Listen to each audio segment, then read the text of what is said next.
Estamos de volta com o segundo bloco do programa TV Câmara Recebe. Nós estamos falando hoje sobre o trabalho médico multidisciplinar envolvendo profissionais de vários setores, áreas e segmentos. No primeiro bloco nós recebemos o Dr. Pedro Tovo, que falou sobre a área de fisiatria. Falou um pouco do seu trabalho, que ele é interligado, integrado. E nesse segundo bloco nós vamos falar de uma outra área que é tão importante, que é a fonoaudiologia. E para falar sobre esse trabalho da fonoaudiologia, nós estamos recebendo aqui ela que é tupaense, que é doutora na área, tem um trabalho desenvolvido com relação a isso e que voltou para a nossa cidade, para Tupã, para a sua cidade, para suas origens, e que nós estamos tendo o prazer de receber aqui, que é a Dicarla Mota Manhani. Dicarla, seja bem-vinda à sua cidade, mas a TV Câmara, né? Uma TV criada obrigada. aí para mostrar o que a gente tem de importante. E que bom, né? Você está voltando para a cidade com uma história que você vai contar para a gente tão importante, de tantas conquistas, e poder aplicar aqui na cidade, na região, um pouco do que você conquistou nesses anos de carreira e de profissão.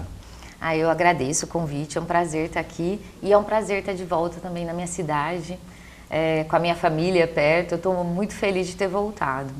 E então, eu voltei depois de 20 anos em São Paulo, né? Quando eu me formei, a ideia foi para lá para continuar, dando continuidade aos meus estudos. E aí eu fiz especialização em motricidade orofacial, fiz especialização em funções da face, isso tudo no Hospital das Clínicas da Universidade de São Paulo. E fiz o mestrado, o doutorado, e tive muitas oportunidades lá dentro que eu nem pensei, quando eu saí daqui, que eu fosse poder experimentar. Então, além de dar continuidade aos estudos, eu tive a possibilidade de ser supervisora dos alunos do curso da USP. Então, isso me engrandeceu muito na parte acadêmica, o desenvolvimento de pesquisas, né? Então, eu acho que voltar para Tupã agora é voltar com uma mala cheia de novidades, entendeu? Que bom. De oportunidades, porque, querendo ou não, a gente traz, igual o Pedro estava contando da história dele, de todo o desenvolvimento da carreira e da atuação do fisiatra. E a gente voltar para cá é poder devolver um pouco para o lugar de onde a gente veio, o conhecimento que a gente adquiriu. Então, eu estou muito feliz por estar de volta. Bom, Dicarla, você falou para a gente um pouco aí dessa sua história. Que legal você poder voltar, né, para a sua cidade e colocar isso à disposição da população. Agora, para a gente conhecer um pouco mais da parte profissional, fala um pouquinho da sua formação. Você, um doutorado, a gente sabe que você é um aprofundamento num tema específico, trabalhar muito. E como é que isso, né, te formou como profissional? Então, desde 2008, houve uma grande virada na minha vida, foi quando eu comecei a centralizar os meus estudos na área de funções da face. Então, eu me especializei, além de toda a atuação na área de fono, eu me especializei em paralisia facial e pacientes com queimaduras, né? Todo o meu desenvolvimento do trabalho do doutorado e do mestrado foi com pacientes queimados. E isso foi muito, muito importante para a minha formação de uma forma geral.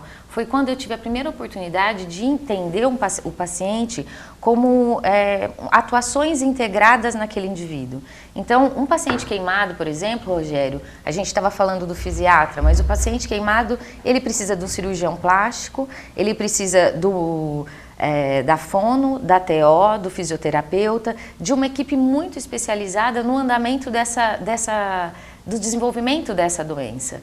Então, quando eu comecei a estudar esses pacientes e a atuar com esses pacientes, eu tive a oportunidade de trabalhar com a equipe multidisciplinar de forma muito direta. Não é diferente com a paralisia. A paralisia facial também é assim. Então, a grande maioria dos casos, por exemplo, de paralisia facial, são paralisias de Bell, que 80% desses casos volta sem nenhuma intervenção. Em compensação, 20% desses pacientes desenvolvem sequelas para sempre. Paralisia de Bell seria qual paralisia tipo de Bell, paralisia facial é a falta de movimentação da musculatura da face, tá? Existem mais de 100 causas diferentes para paralisia facial. A mais comum é a paralisia de Bell, que a gente até classifica como idiopática e acredita-se ser causada pelo ataque dos vírus da herpes. Então, é uma coisa que qualquer pessoa está sujeita a acontecer. Paralisado nada, assim, não foi por um derrame, não, por nada. Alguma coisa? Por nada. Então, por nada não. No caso, pelo vírus, né, da herpes. E isso pode acontecer com qualquer pessoa. E aí essas pessoas, por exemplo, no caso da paralisia de Bell, 80% dessas pessoas evoluem normalmente. mas 20% delas evoluem com algum tipo de sequela. Então pode ser tanto a falta de movimento da musculatura da face, quanto o movimento associado, então que é o que a gente chama de cincinesia. Então a paciente pisca os olhos e mexe o canto da boca. Aí a gente estava falando do tratamento em conjunto, impossível tratar um paciente desse sem ter um cirurgião plástico, o fisiatra, por exemplo, que auxilia com a parte de botox também, o cirurgião plástico também, é claro. Eu trabalho até hoje, apesar de ter vindo para Tupã, eu vou para São Paulo 2 vezes por mês, pelo menos, porque tem uma equipe que faz reanimação de face e eu faço a reabilitação desses pacientes lá ainda. Mas é muita gente, né? 20 anos trabalhando com isso? 20 anos trabalhando com isso e assim, e que dá, assim, acho que quanto mais você vai se aprofundando no tema, mais você vai pegando paixão por aquilo. Então, eu tenho muito prazer, e falaram ainda para mim brincando, mas você vai continuar indo para São Paulo? Sim, com o maior prazer, porque é um tipo de paciente que talvez eu não encontre aqui, porque eles passam por reanimações de face, enfim, cirurgias bem complexas, mas trabalhar com essa equipe, que é o que a gente estava falando antes, que é a atuação multidisciplinar, me dá uma satisfação, um prazer profissional muito grande. Então, com certeza eu vou continuar fazendo isso. Nesses 20 anos que você esteve em São Paulo, né, ainda continua indo para lá, que tipo de atendimentos? Você falou assim, né, que eram pessoas com paralisias e pessoas com queimaduras. Mas assim, quais são as ocorrências mais comuns que levam, né? Muita gente sabe, tem acidente, tem umas... Mas aqueles que são comuns, você fala, ó, esse caso acontece sempre e a gente desenvolve um trabalho. Quando a gente pensa na atuação fonoaudiológica, eu gosto de falar disso porque isso acontece com muita frequência. A gente fala, vou encaminhar para fono. Ela ensina a falar. É o que as pessoas pensam, né? A fonoaudióloga ensina a falar. Mas isso é uma fatia muito pequena do bolo. Mas não só isso, né? Não. E quando a gente pensa em fala, Rogério, você é um comunicador, certo? Fala para mim o seu nome inteiro. José Rogério da Silva. Quantos movimentos você fez para falar o seu nome? Você não sabe. Não sei. Tô pensando. Então, vamos pensar, se a gente pudesse comparar fala com alguma coisa, na minha cabeça só vem uma palavra, Rogério, orquestra. Porque não é só a articulação, é a articulação, é a audição, é o significado do que você diz, é a entonação, é o ritmo, a velocidade de fala. Então envolvem sistemas muito complexos. O Pedro estava dando exemplo de atuações em conjunto, por exemplo, ele falou do Parkinson.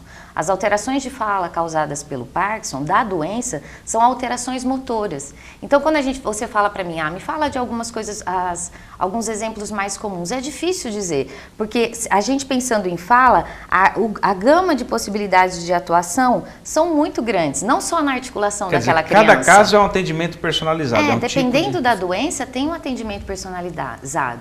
O que eu acho que existe de diferente nesses 20 anos que eu fiquei lá, de quando eu saí daqui para quando eu vi, agora que eu estou voltando, são os controles de tratamento. Quando eu me formei, por exemplo, a gente avaliava, existiam algumas formas de avaliação e os tratamentos em si. Hoje em dia existem programas terapêuticos validados. Então essa é uma grande modificação para a atuação fonoaudiológica hoje. Então você tem formas mais objetivas de avaliação. Então a gente avaliava antes a fala com palavras. Hoje existem testes que foram testados, que foram comprovados. Bem maior.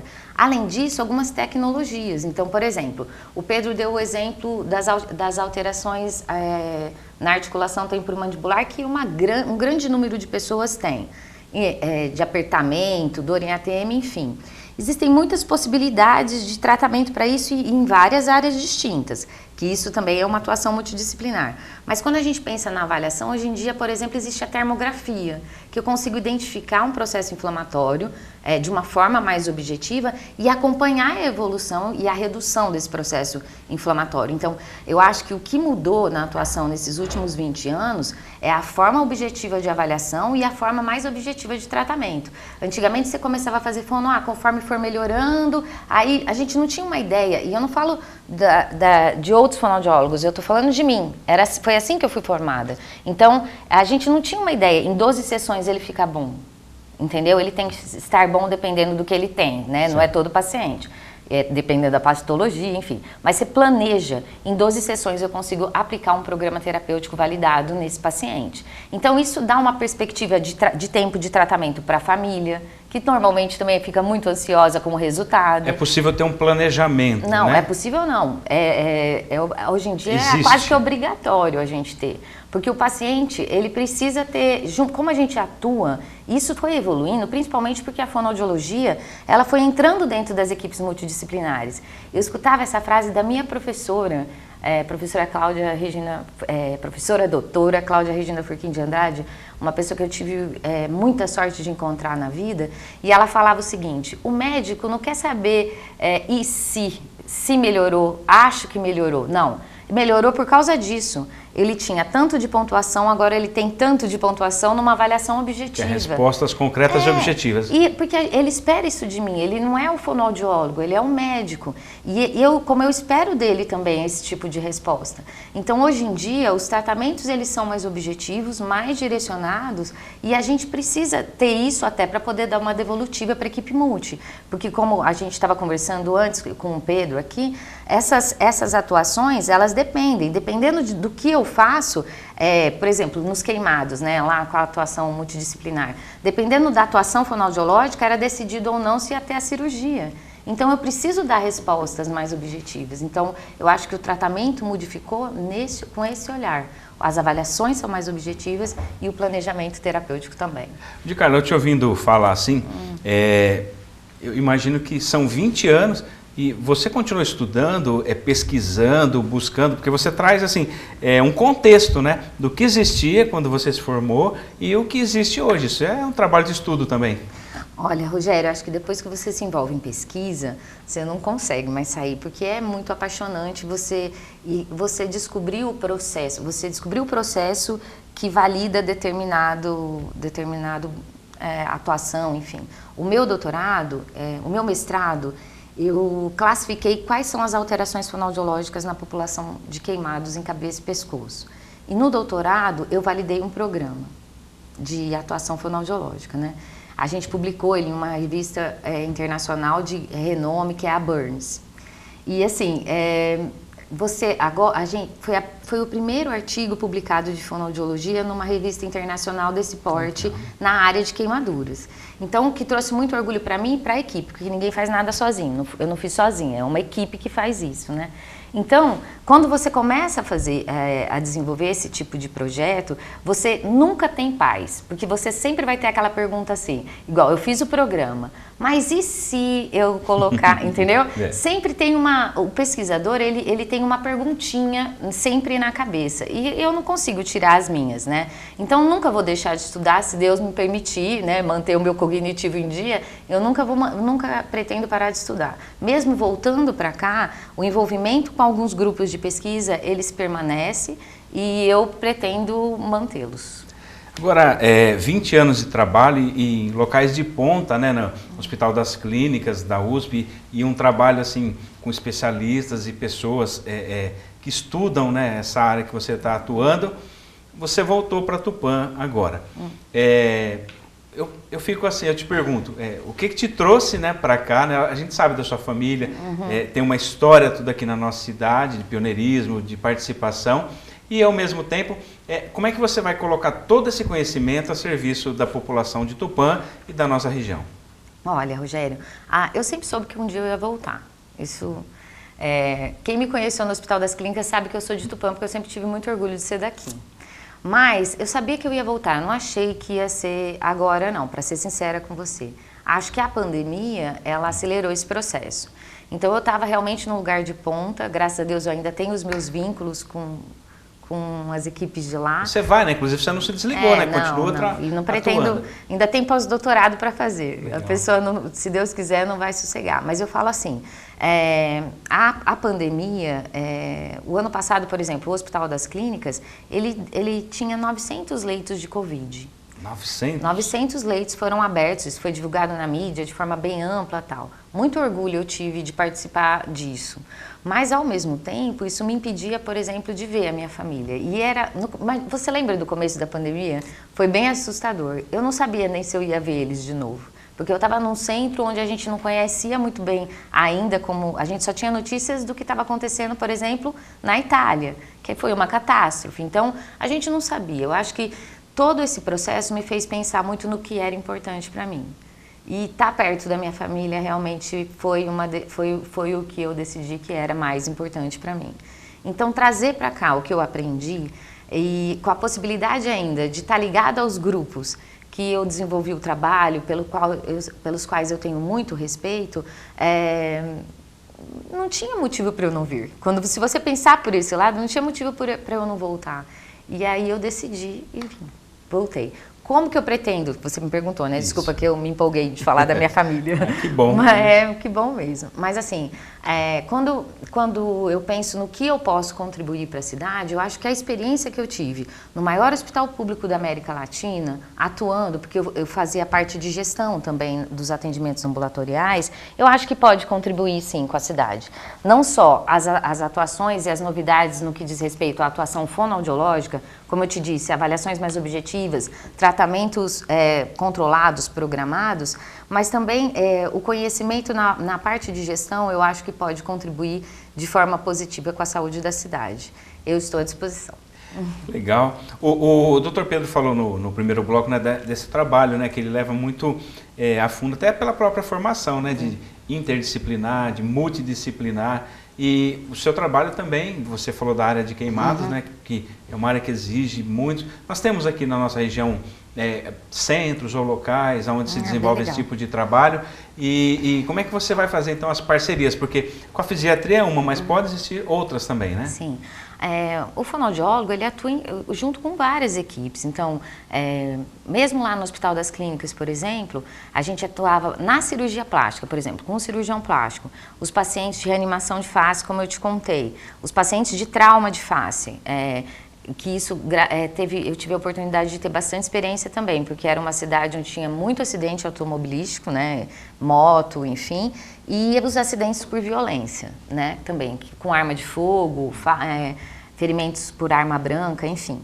Mas assim, além disso tem as equipes de neurologia, os otorrinos laringologistas, né, que atuam diretamente com a equipe de fonoaudiologia. Então, dependendo dependendo da patologia, a fono atua com aquela equipe naquela determinada doença. Então, um AVC, por exemplo, vai estar integrado o fisiatra, mas tem o neurologista, enfim, o fisioterapeuta que vai fazer a reabilitação motora dos membros, enfim. Então, sempre tem, dependendo da patologia, uma equipe distinta. Tá? Então, essa possibilidade existe. Agora, eu respondi sua pergunta? Respondeu, acho que a gente entende. Eu queria saber, assim, na nossa região, nos seus estudos, você estava falando dos queimados. Isso? Desculpa, isso é bem importante, eu não podia esquecer. O tratamento dos queimados, ele é feito e regulamentado pelo Ministério da Saúde, onde existem centros de tratamento de queimadura espalhados pelo país. Se eu não me engano, hoje são 57, tá? Tupã está bem contemplado se você parar para pensar, porque nós temos o Centro de Tratamento de Queimaduras em Marília e em Prudente, tá? Se você pensar que são 50, acho que são 50, 50 e poucos, tá? Não vou falar o número, não. É o que a gente costuma falar que são os locais de referência, é isso? São de referência. Então, por exemplo, se acontece um acidente, por exemplo, vou dar o exemplo da Boate Kiss, né?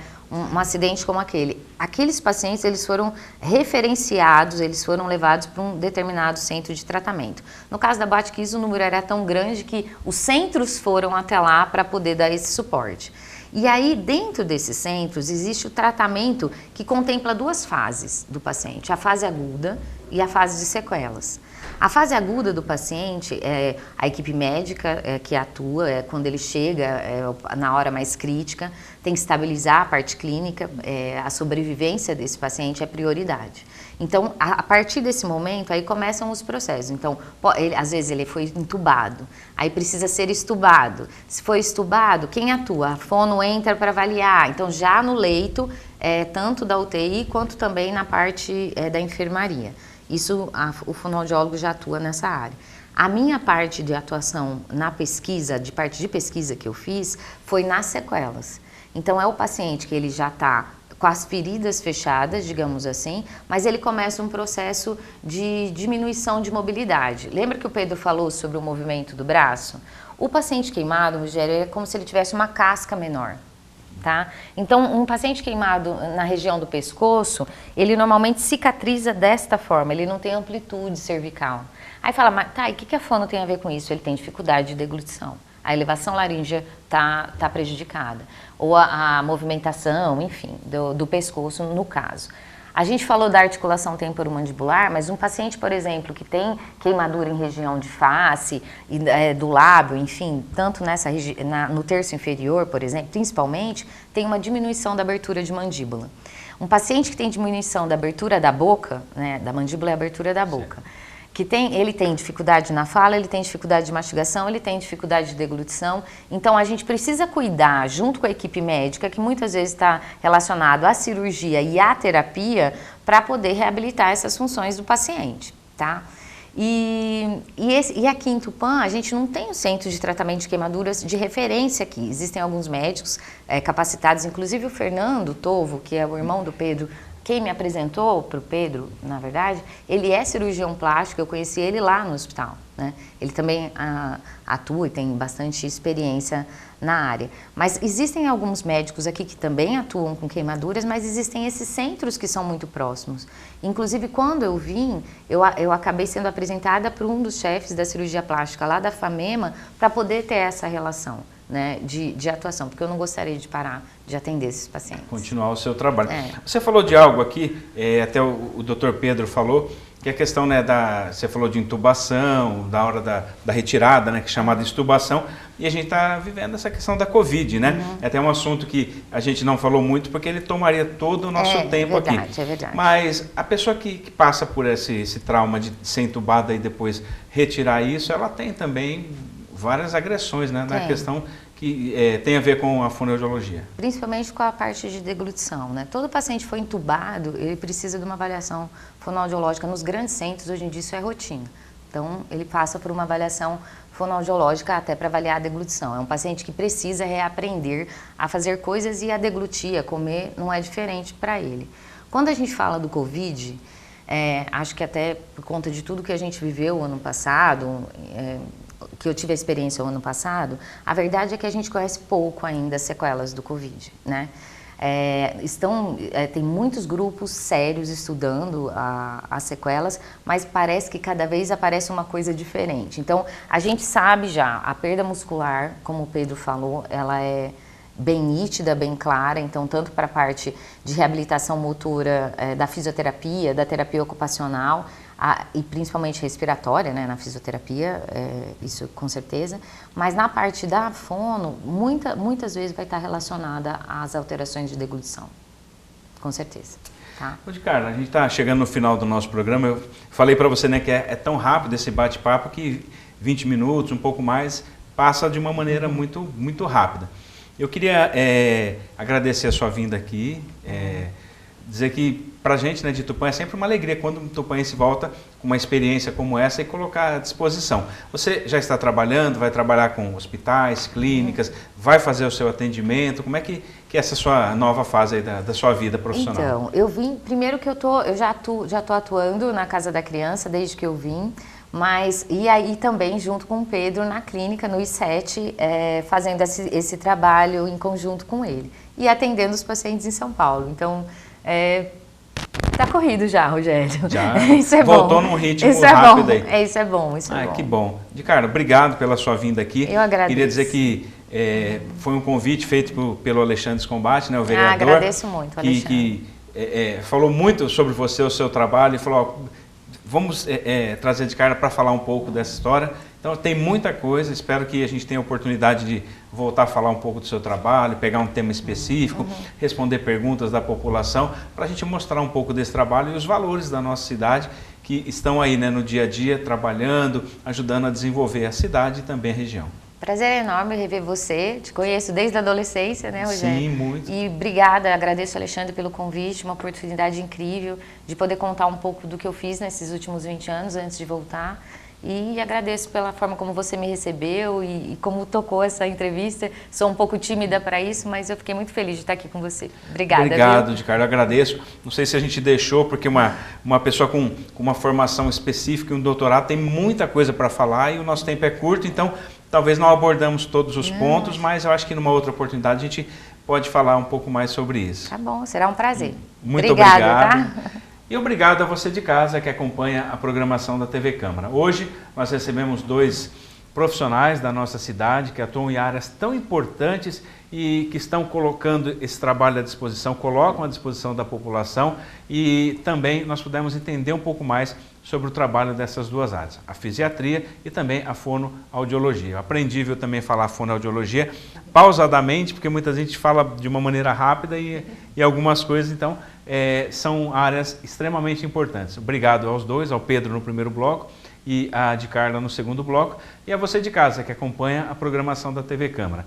Nós somos uma TV criada para levar informação e nós estamos a serviço da população. Já há 11 anos no ar, fazendo esse trabalho que é tão importante.